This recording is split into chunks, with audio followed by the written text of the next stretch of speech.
Bueno, vamos a empezar esta clase de hoy de Musar. Estamos estudiando el Metzlat Yetzarim. Vamos en el capítulo 6. Y empezamos a ver ya lo que es la definición de Serisut. Serisut, que tiene que ver con la vigilancia. Bienvenidos a todos. Gracias por venir a nuestra clase. Nosotros quedamos hace 8 días en una frase importantísima que dice, apártate del mal y haz el bien. Apártate del mal, ¿no? Y haz el bien. Un Tehillim, el 34:15, que nos habla acerca de esto. Ok. Ahora, hay una pregunta que surge. Bienvenidos a todos. Bienvenidos. Bueno, Hanna, bienvenido Elkin, bienvenido Hanna, bienvenida. More, buenas noches. Buenas noches para todos. Bienvenido. Bueno, buenas noches, More. Hola, mi querido. More, buenas noches para todos. Buenas noches para todos. Bueno, lo primero es esta frase importantísima que dice,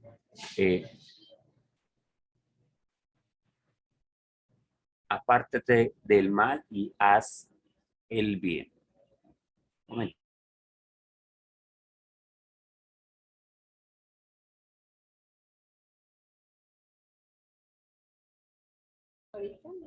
Bueno, ahora, el principio de la diligencia consiste precisamente en esta actitud, en este comportamiento, en esta conducta. Dice, apártate del mal y haz el bien. Ahora, eso suena algo, por supuesto, bastante interesante, bonito y aplicable. ¿Cuántos, si nos preguntan y nos dicen que levantemos la mano para que quienes quieren hacer el mal en la vida, seguro que no lo vamos a hacer, ¿verdad? Todos queremos hacer el bien. Eso es parte de nuestra vida. Pero la pregunta es acá, ¿qué es el mal y qué es el bien? Es algo que debemos preguntarnos para saber que realmente hago el bien y realmente me estoy apartando del mal, ¿sí? De repente a alguien se le pregunta, ¿tú haces el mal? No, yo no hago el mal. ¿Por qué haces lo que haces? Eso para mí no es mal. Entonces, existe un concepto que está sujeto al propio raciocinio de la persona, que es particular, y existe un principio sujeto a la generalidad del principio de la vida, basado en la verdad de los principios de la Sagrada Torá. Ahora, la idea de la diligencia, explica el Ranjal y dice, consiste en actuar con prontitud en la realización y conclusión de los preceptos. Ahora, aquí hay algo importante.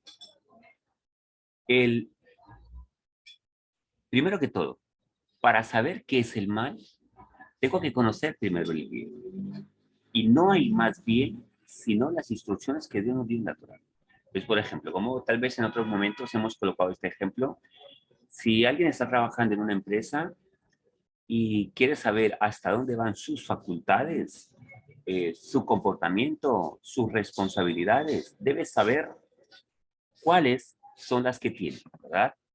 Entonces, él no va a entrar en la oficina del gerente y a empezar a trabajar ahí en asuntos y archivos del gerente porque no le compete.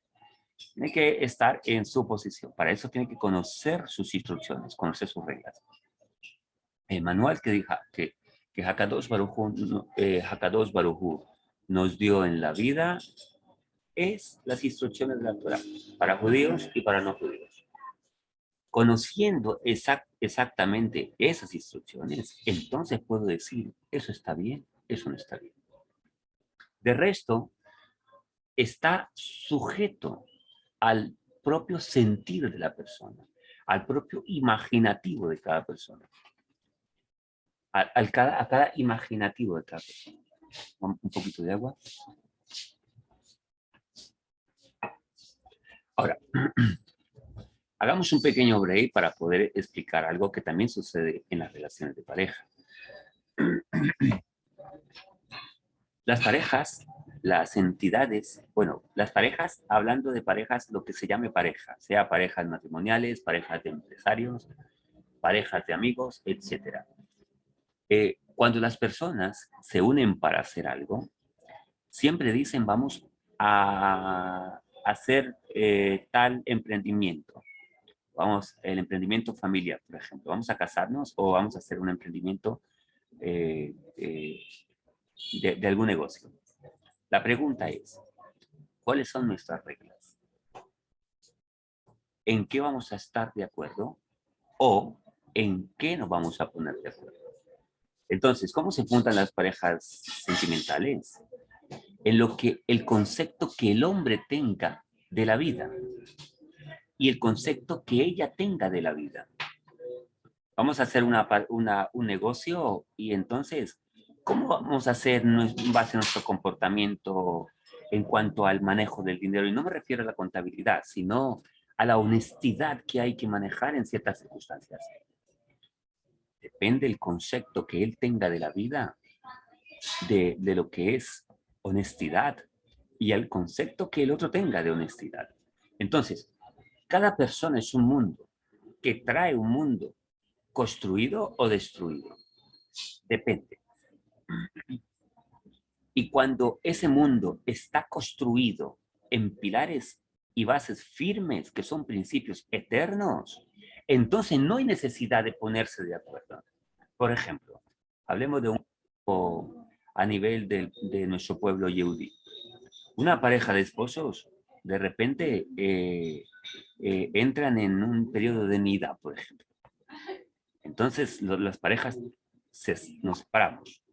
Ahora, no es un asunto que si el hombre está de acuerdo o no está de acuerdo. Porque no hay que ponerse de acuerdo en eso, porque Hakadosh Baruj Hu nos dio una regla y la cumplimos. O sea, no está supeditado a mi deseo o a vuestro deseo. De repente hicimos una transacción y de repente el tipo que nos vino a pagar se le quedaron 100,000 de más. ¿Qué hacemos con estos 100,000 de más? De repente vamos a vender un artículo que está dañado y sabemos que está dañado, pero el tipo no sabe de eso y vamos a venderlo. ¿Qué hacemos? Depende del concepto que él tenga de honestidad y el otro tenga honestidad, pero si juntos comparten el mismo principio, no se van a poner de acuerdo. ¿Qué es ponerse de acuerdo? Parte de la intención humana y del imaginativo humano, del sentir humano. Pero ¿qué es estar de acuerdo? Es que me uno a un principio superior a mí, que viene, por supuesto, de un ser superior a mí, y nada más ni nada menos que Hakadosh Baruj Hu. En este sentido, el concepto de bien y de mal varía. Y por eso, para algunas personas, lo que es bueno, para otras no lo es. De repente, por ejemplo, escuché de ciertas culturas, de ciertas sociedades, donde los psicólogos, y yo escuché al psicólogo el video, ¿no? Por supuesto, el video del psicólogo de esa cultura y de esa nación, que decía, es que a la mujer se le tiene que pegar con una vara y enseñaba cómo pegarle con la vara para poder domarla, porque el hombre tiene que ejercer autoridad en la casa. ¿Qué tal ese concepto, señoras? Interesante. Pero allá esa es la costumbre. Vemos que en ciertas tribus de África las mujeres, entre más golpeadas sean y latigadas por sus esposos y que dejen marcas en el cuerpo, es significado de que le ama y que le aprecia. Ese es el concepto de amor allá, ¿verdad? Entonces, para no irnos tan lejos, la gente tiene conceptos en la vida. Y esos conceptos en la vida que se vuelven sus creencias es lo que genera el contenido de bien y de no bien.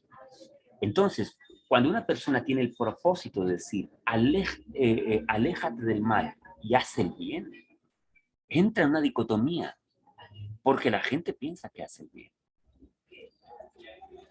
Casi siempre en las parejas no hay errores, porque el hombre piensa que actúa bien. La mujer piensa que actúa bien. Los padres piensan que actúa bien. Los muchachos piensan que actúa bien. Entonces, prácticamente el mal no existe, porque no hay mal. Entonces, ¿qué es lo que generalmente la gente llama mal? Matar, robar, asesinar, algo muy visible, pero más a fondo no hay una conciencia, porque no hay un contenido sobre lo que es el bien. Entonces, después de que logramos responder a esta pregunta, que simplemente aquí se abre el panorama para que cada uno de vosotros tenga la curiosidad y pueda, pueda motivarse a seguir estudiando y conocer esos principios para entender qué es el bien. Y entonces decir, oh, estoy alejado del mal. Definitivamente me he alejado del mal. Ahora, después de que la persona conoce cuál es ese principio, el concepto, el fundamento, entonces va a ser diligente a acudir a hacer lo correcto. De repente, cuando una persona tiene un malestar y descubre una medicina o descubre un remedio que le puede aprovechar, va a tratar de hacerlo inmediatamente, lo más pronto posible. ¿Para qué? Para su propio beneficio. Hay personas que a veces pierden el impulso de su crecimiento espiritual porque logran tomar conciencia, pero son negligentes a la hora de actuar en los cambios que deben hacer. Estos días una mujer que eh, yo, gracias a Dios, ellos han consultado a este servidor por varios años. Entonces me dice, eh, Morel, estamos muy regular en nuestro matrimonio con mi esposo, muy regular. ¿Qué hago? Entonces le dije, ¿te acuerdas cuando hace muchos años, tal vez 15 años atrás, me contactaron? ¿Y cuál fue la primera pregunta que me dijiste? Digo, claro que sí, me acuerdo como si fuera ayer. Ok, es bueno volver a hacer la misma pregunta ahora. Y te voy a dar la misma respuesta. Pero te hago le hago otra pregunta, le dije. En los años que ustedes siguieron el proceso e iban paso a paso, aprendiendo, asumiendo, haciendo, aceptando, haciendo cambios, ¿vieron esos cambios? Por supuesto, me dijo. Prosperamos no solo familiarmente, sino económicamente. Y cuando se sintieron bien, entonces dejaron atrás el proceso. Las personas a veces piensan que hoy aprendí algo bueno, mañana mi esposo me trata bien, mañana mi esposa me sonríe, mañana el trabajo me está yendo bien, ya no necesito más de Dios, no necesito más de sus principios, no necesito escudriñar más sus consejos. Y ahí es cuando viene el declive, porque viene la negligencia en lo que se debe hacer en la vida. Ahora, por eso dice nuestro sabio que dos aspectos definen la diligencia, y lo explica el Ranjal y dice cuáles son. Primero, la prontitud. La prontitud y celeridad inicial en el cumplimiento de aquellos preceptos. En este caso, para cada yehudí, los preceptos de la Torah, pero los noágidas también tienen preceptos, también tienen mandamientos que cumplir. Pongámoslo a nuestro contexto, aquellos principios que nos van a ayudar a catapultar nuestra vida. ¿Qué es lo que tengo que mejorar? Hoy lo descubro que lo tengo que hacer, lo hago. Segundo, la diligencia en concluir su realización tal como se estipula sin demorarse durante el proceso. Si sé que esta es la solución, si sé que esto es lo que debo hacer, estos son los cambios que debo emprender, no debo esperar a hacer. ¿Qué es lo que motiva a la gente en general a moverse en la vida? Por ejemplo, la parte económica motiva mucho a todas las personas. Si una persona tiene que ingresar a las 8 de la mañana o a las 7 de la mañana, O vamos a hacer un ejemplo más fuerte. Si a alguien le dicen, te voy a dar $1.000.000, pero tenés que venir a las 2:30 de la mañana. A esa hora entras a trabajar y por ese tiempo de trabajo te pagaré $1.000.000. ¿Qué creen que pasaría? Seguro, seguro, empezando por mí, estaríamos antes de las 2:30. Tal vez hasta nos llevaríamos una sillita y un cafecito y de ahí estamos, ¿verdad? ¿Por qué? Porque vemos el valor y la importancia de lo que vamos a ganar, de lo que vamos a perder y de lo que vamos a lograr. Entonces, si una persona quiere poner diligencia, tiene que ver cuánto va a dejar de ganar. O sea, cuánto va a perder. ¿Cuánto va a ganar? Implícitamente está esa respuesta. Y segundo, ¿cuánto va a lograr con todo lo que va a ganar? Una persona me dijo una vez, dijo, queremos hacer un proceso matrimonial. Ok. Entonces, tal día y tal día pueden venir. Ah, pero es que trabajamos a esa hora, estamos ocupados. Bueno, tal hora. No, tampoco, tampoco. Dije, mira, ¿sabe cuál es el problema de vosotros? El día que vosotros les dé importancia a vuestro matrimonio, ese día entonces no les importará si sea esta hora o esta hora. Si vos tenés una emergencia médica, no le vas a decir, espérate, es que estoy trabajando ahora. Inmediatamente vas a tratar de cumplir. ¿Por qué? Porque es importante. Por eso necesitamos tomar conciencia de qué es importante en la vida y qué es no importante en la vida. Lo que es importante en la vida no se vuelve urgente. Pero lo que se vuelve urgente es porque nunca fue importante. Entonces los padres corren por los hijos. ¿Qué hago? More, ¿qué hago? Ayuno, trátamelo psicológicamente. ¿Cuándo usted se dijo? 15 años. Está en droga, está en esto. No corriste cuando estaba más pequeño. ¿Qué hago? Mi mujer está que me deja. Bueno, ¿y por qué no corriste cuando estaba más, cuando no había ese problema?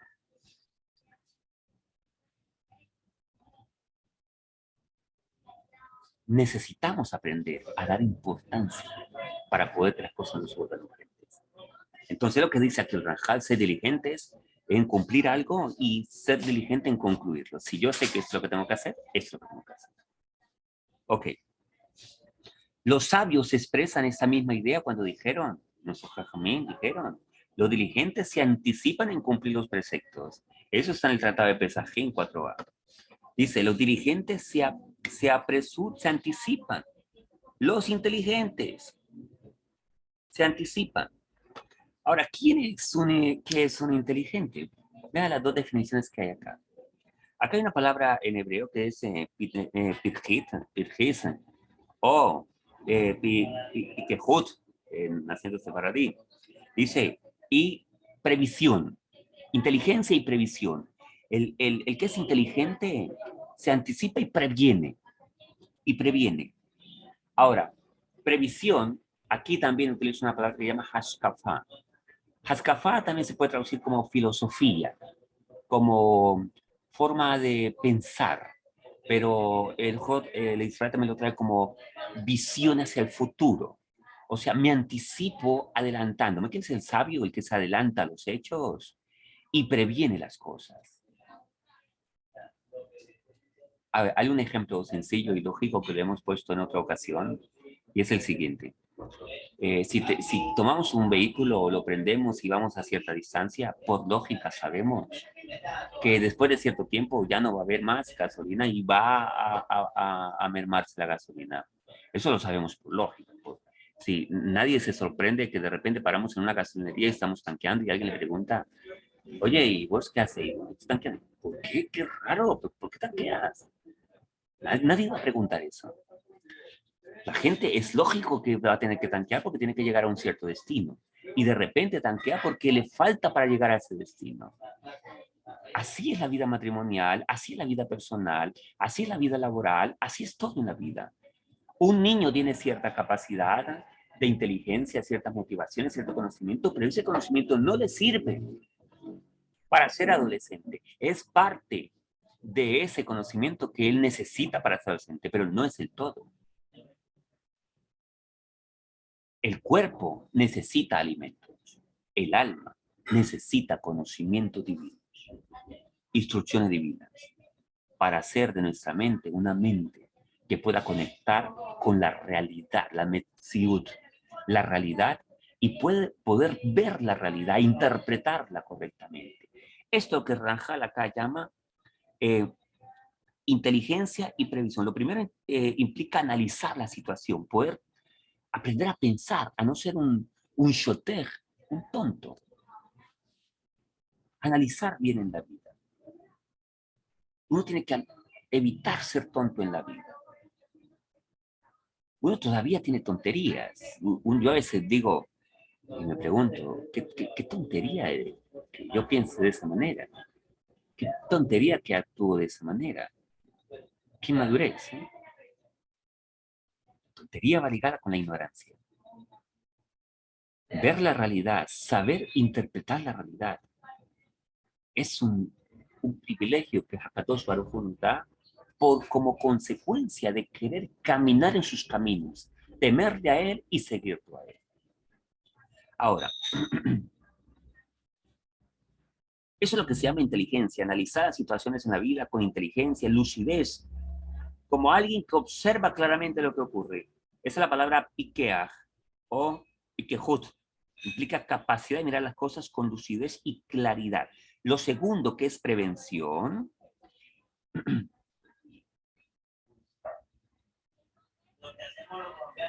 lo segundo se refiere a supervisar las situaciones de la vida con el fin de prever, o sea, mirar más allá de las cosas que estamos haciendo. Ahora, permítame un segundo, por favor.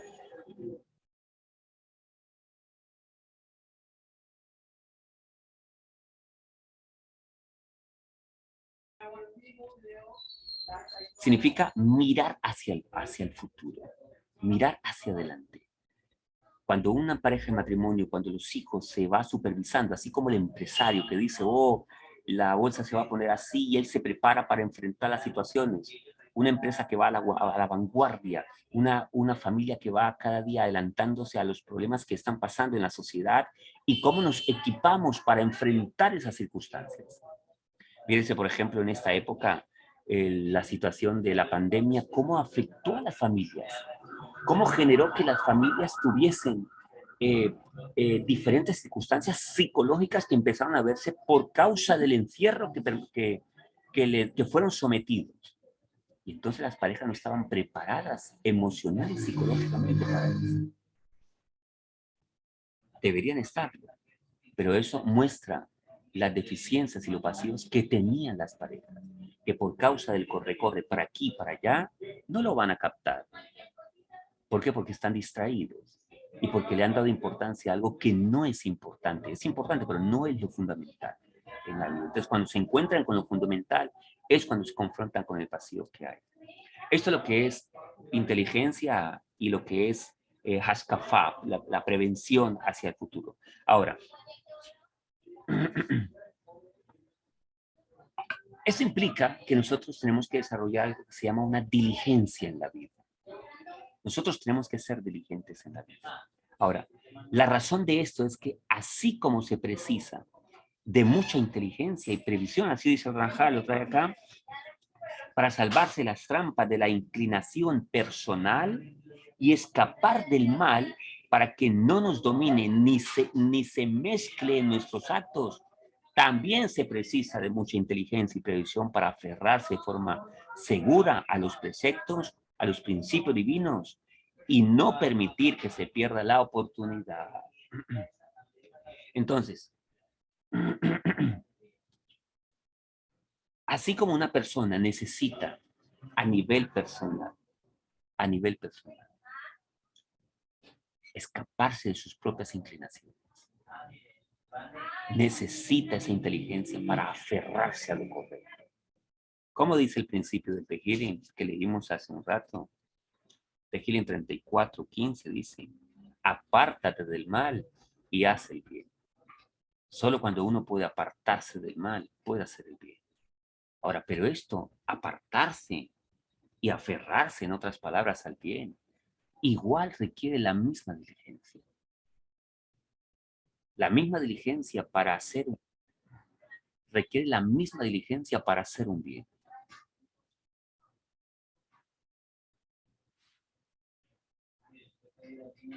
Por ejemplo,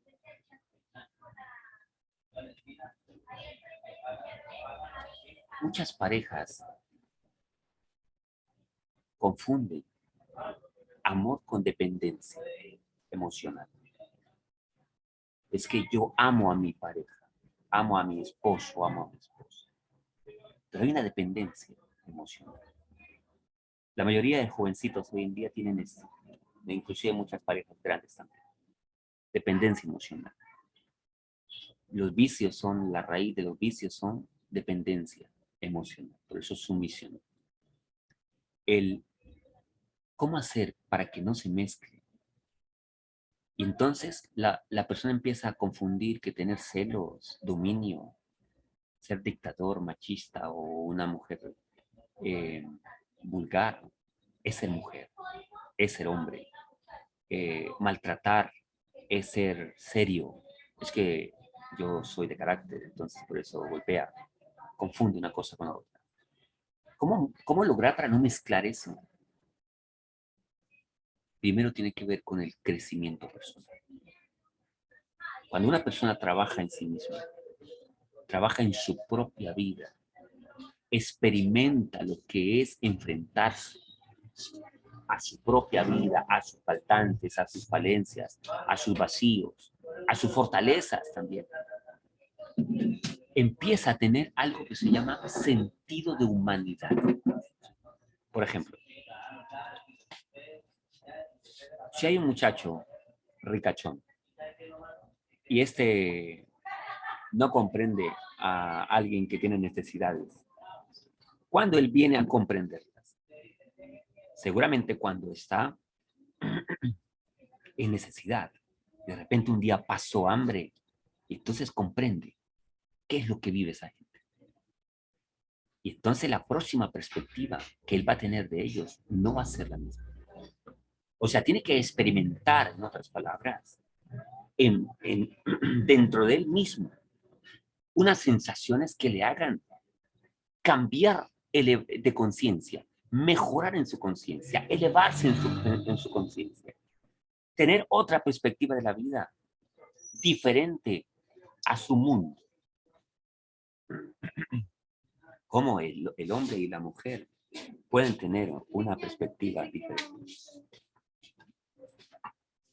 ¿Cómo puede tener una perspectiva el hombre de su esposa cuando él ha trabajado en su vida?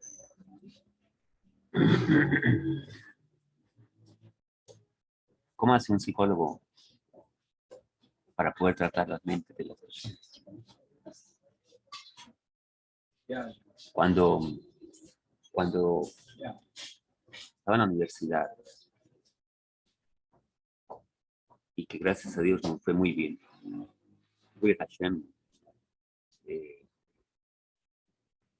yo no fui al grado de la universidad cuando me gradué. El,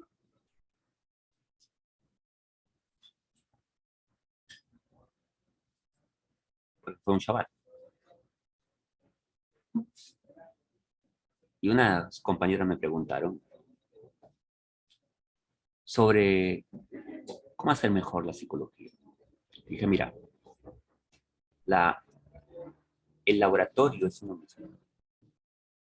Todo lo bueno, lo que queréis saber de mucha gente, lo tenés en ti mismo. Tu propia experiencia es la base para entender a otro ser humano. Un perro puede conectar con otro perro. ¿Por qué? Porque es un perro. Un león conoce el mundo de los leones porque es un león. Y conoce el mundo de la selva porque vive en la selva.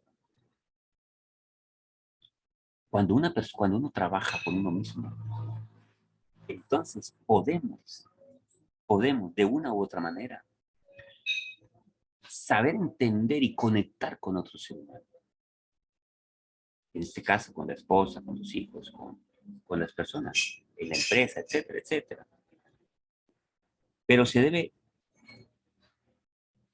desarrollar esa inteligencia, esa previsión, por causa de la diligencia de querer crecer como persona.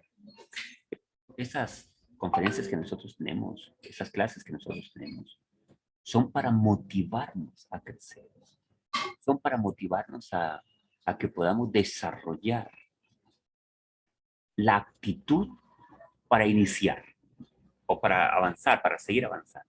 Es lo que se busca a través de ello. Seguimos.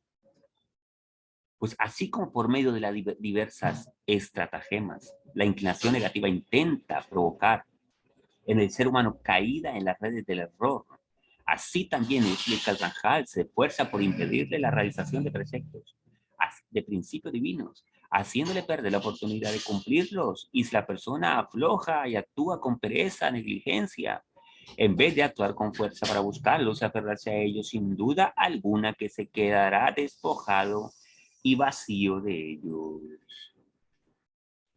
O sea, que aquí vemos un problema muy serio y se llama flojera, negligencia.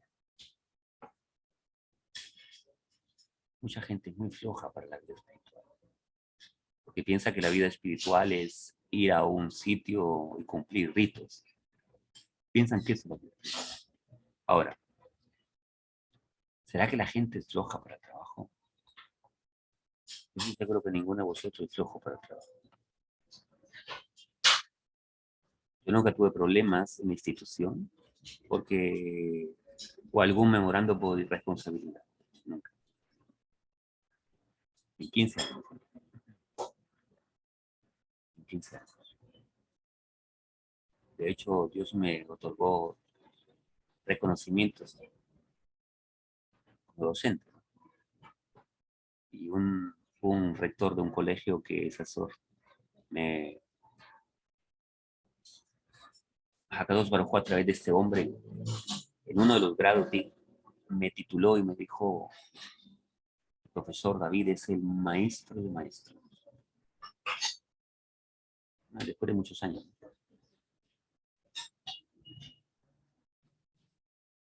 ¿Por qué? ¿Por qué somos cumplidos en las cosas materiales? Porque hay una recompensa. A cambio de un tiempo asignado a esa labor, hay una recompensa. Pues tenemos que pensar de esta manera, pero en lo espiritual. Hay una recompensa. Queremos disfrutar de un excelente matrimonio, pues hay que trabajar para ello. Queremos disfrutar de excelentes hijos, pues hay que trabajar para ello. Queremos disfrutar de excelentes amistades, pues queremos disfrutar, tenemos que trabajar para ello. Queremos disfrutar de tener una vida donde podamos caminar con cabeza arriba, mirando a las personas, donde, como decía Rabino Shlomo Tawil, que hay una corona en la cual sobrepasa a todas las coronas en la Torah. No vamos a entrar en el tema, y se llama el Shem Tov, el buen nombre. Eso es solo el reconocimiento al trabajo que haces contigo mismo. ¿Cuál es el mayor emprendimiento en la vida? Yo mismo. Mi propia vida es el mayor emprendimiento, mi propia vida. Entonces, si yo he emprendido y valorado mi vida, entonces voy a valorar la de mi esposa, la de mis hijos, la de mi familia, la gente que se acerca a uno, la voy a valorar también, porque he aprendido a valorar mi propia vida. Espero que esta clase nos ayude a tomar conciencia y podamos cada día mejorar, mejorar y mejorar en nuestra propia vida. Hoy la clase va a ser un poco más corta, pero gracias a vamos avanzando. Espero que hayamos aprendido hoy. Si tienen alguna pregunta, con mucho gusto. Tenemos solo 3 minutos, voy a decidir grabar la clase hoy. Bueno, Pero no tengo mucho tiempo, ¿no? Ya casi se me va a acabar. Si se apaga, Perdona, vamos a los... o permítame, cortamos y entonces hacemos las preguntas, ¿ok?